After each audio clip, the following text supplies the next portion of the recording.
Ini bukan cerita pendakian. Ini catatan terakhir kami. Sebelum semuanya berubah jadi teror. Liburan semester tiba. 3 mahasiswa, Naura, Abel, dan Fajar memutuskan untuk mendaki gunung. Gunung itu bernama Ranu Peteng. Jalurnya tak populer, tapi terkenal akan larangan-larangannya. Salah satunya, dilarang naik dengan jumlah ganjil. "Ah, cuma mitos," kata Fajar sambil tertawa. Abel pun mengangguk setuju. Tapi Naura sempat ragu. Entah kenapa, dari awal dia melangkah, langkahnya terasa berat. Saat melewati pos pertama, angin tiba-tiba berhenti, hutan jadi senyap. Tak ada suara serangga, hanya detak jantung mereka yang terasa nyaring di telinga. "Jangan banyak ngeluh ya," katanya. "Yang ngeluh bisa dibawa sama yang nunggu," ucap Abel. Naura tertawa kecil. Tapi tubuhnya mulai menggigil, dinginnya menusuk, seperti sedang diawasi. Di tengah trek, Fajar kebelet buang air kecil. Ia melipir dan kencing di batu besar di pinggir jalur. "Fajar, batu itu kayak batu keramat," bisik Naura. Tapi Fajar hanya mengangkat bahu. Tak lama setelah itu, Fajar mendengar suara langkah. Padahal tak ada siapa-siapa. Di belakang, Abel terus mengeluh lelah dan kedinginan. "Aku nyesel ikut kalian," keluh Abel. Angin mendadak berhembus tajam, membungkam keluhannya. Naura makin lelah, tapi menahan diri tak bicara. Matanya sesekali melirik ke kanan. Padahal ada satu larangan di gunung itu, yaitu jangan pernah melirik ataupun menoleh sekalipun di jalur pendakian. Di balik semak, sosok hitam berbulu lebat menampakkan diri berjalan mengikuti Naura. Naura yang melihat sosok hitam tadi memilih melanjutkan perjalanannya dan tutup mulut meski perasaannya tidak enak. Sesampainya di pos 2, mereka memutuskan untuk melanjutkan perjalanan mereka di esok pagi. Mereka beristirahat dan mendirikan tenda di dekat sumber air kecil. Saat tenda sudah berdiri, mereka berbincang di depan api unggun, hingga Fajar merasa dirinya lelah dan ingin tidur. Sebelum tidur, Fajar pergi sebentar untuk cuci muka. Tapi setelah 20 menit, dia tak kunjung kembali. Abel dan Naura khawatir apa yang terjadi dengan Fajar. Hingga Abel memutuskan untuk menyusul dan mencari Fajar. Kini Naura sendirian. Hutan terasa semakin gelap. Angin berhembus kencang. Naura pun masuk ke dalam tenda untuk bergegas istirahat untuk perjalanan esok pagi. Tiba-tiba dari luar tenda terdengar suara Fajar memanggilnya.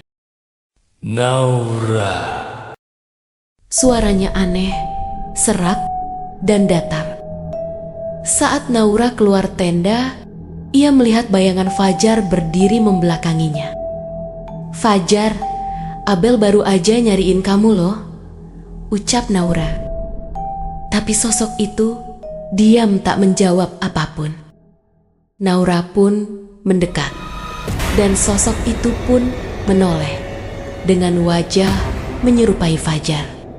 Tapi wajahnya menatap kosong, matanya hitam menyeramkan. Naura kaget seketika dan lari. Kakinya gemetar, tapi suara langkah mengikuti dari segala arah. Naura terus berlari, nafasnya tersengal. Bayangan wajah Fajar tadi masih membekas di benaknya. bukan wajah sahabatnya, melainkan wajah pucat dan mata kosong, dan ekspresi yang tak pernah Fajar lakukan ke Naura. Naura bersembunyi di balik batu besar. Dedaunan bergetar, padahal angin tak bertiup. Tiba-tiba, dari balik gelap muncul sosok hitam berbulu lebat.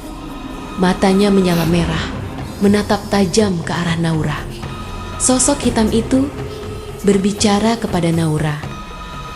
Kau telah meremehkan larangan di gunung ini. Naura menutup mulutnya kuat-kuat. Dia tahu dirinya sedang diincar oleh penunggu gunung. Karena dia ingat, dia tak sadar telah menoleh ke belakang saat di trek pendakian. Sementara itu, Abel masih berjalan di pinggir sungai kecil, mencari Fajar yang belum kembali. "Fajar, jangan bercandalah!" teriaknya kesal. Tak ada jawaban. Lalu Abel membasuh wajahnya. Tapi begitu dia membuka mata, airnya berubah keruh, hitam, dan berbau anyir. Abel panik. Ia mundur cepat. Tapi tanah di belakangnya longsor sedikit. Dari balik semak terdengar suara geraman, dan langkah cepat mendekat ke arahnya. Abel lari, tapi suara itu mengejarnya. Cepat dan berat. Tiba-tiba muncul sosok kuntilanak duduk di batang pohon di depannya. Abel masih ingin mengeluh atau tidak? Abel pun baru sadar bahwa dia telah melanggar larangan untuk tidak mengeluh di trek pendakian. Di sisi lain, Fajar berjalan menyusuri jalur yang tak dikenalnya. Semua terlihat asing, tak ada jejak langkah. Bahkan, bintang-bintang pun menghilang di langit. "Aku tadi cuma pipis," gumamnya. Tapi nadanya mulai menyesal. Tiba-tiba, terdengar suara nyanyian dari kejauhan. Suara anak kecil menyanyikan lagu naik ke puncak gunung. Tapi nadanya sumbang, seperti direkam dari dunia lain. Fajar mematung dari balik batu. Keluar sosok perempuan dengan mata yang melotot. "Kau telah mengotori rumahku." Lalu perempuan itu merayap cepat ke arahnya. Malam itu, mereka bertiga tersesat dalam teror masing-masing. Larangan demi larangan telah mereka langgar. Dan kini, penunggu Ranu Peteng menagih balasannya.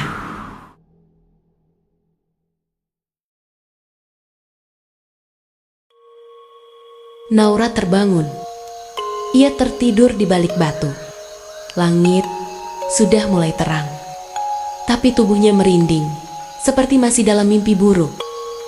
Dari kejauhan terdengar suara Abel. "Naura, kamu di mana?"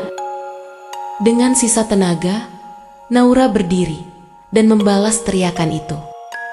"Abel, kamu di mana, Bel?" Abel muncul di sela kabut. Bajunya kotor. Nafasnya ngos-ngosan. Namun matanya menatap Naura lega. "Aku kira kamu udah gak ada," ucap Abel. Naura hanya menggeleng, matanya berkaca-kaca. Tapi Fajar masih belum ditemukan. Mereka meneriakkan namanya berulang kali. Hingga akhirnya, suara lirih membalas dari balik semak. "Hei, aku di sini." Fajar muncul. Jalannya terpincang, wajahnya pucat, dan matanya kosong. Namun, dia masih hidup. Mereka saling berpelukan. Tak ada kata, hanya diam, penuh syukur dan trauma. Langit mulai cerah. Burung-burung bersuara kembali. Seolah gunung ini memberi mereka izin untuk pulang.